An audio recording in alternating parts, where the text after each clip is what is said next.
Yun pa rin naman po ang stand ng ating pong HPG, alinsunod pa rin po sa pag-utos po ng ating pong Chief PNP para po sa police visibility na kanyang pong number 1 na directive po para po sa Philippine National Police. Paiigtingin na rin ng Philippine National Police Highway Patrol Group ang pagbabantay sa mga lansangan sa bansa. Kasunod ito ng utos ni PNP Chief Police General Nicolas Torre III na police visibility sa mga lansangan. Ayon kay HPG spokesperson Police Lieutenant Naday Malang, nasa 1,500 na tauhan ng HPG ang kanilang ipapakalat.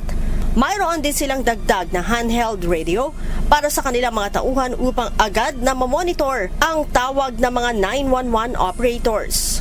We had 733 na handheld radios na binigay na po ng ating pong logistic office sa ating pong mga kasamahan along with the Regional Highway Patrol Unit nationwide.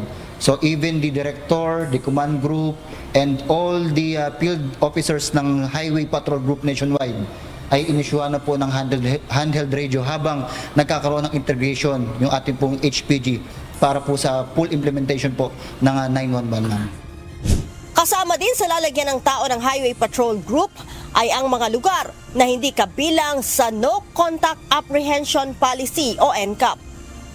Doon po sa mga probinsya at mga other cities kung meron man no, na talagang hindi po hagip ng NCAP, ay talaga pong binuhusan po at bubuhusan pa ng ating pong HPG ng mga personnel para po talaga ma-implement yung kaayusan para po sa ating mga lansangan.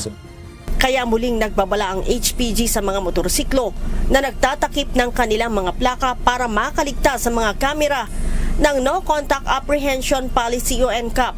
Tuloy-tuloy po yung ating pong implementasyon at paghuhuli po kung sakali mo po muli no, ay pasok pa rin po sa mandato ng ating pong PNP HPG. Again, we are here naman din para po i-implement at manghuli ng ating pong mga kababayan na lalabag po.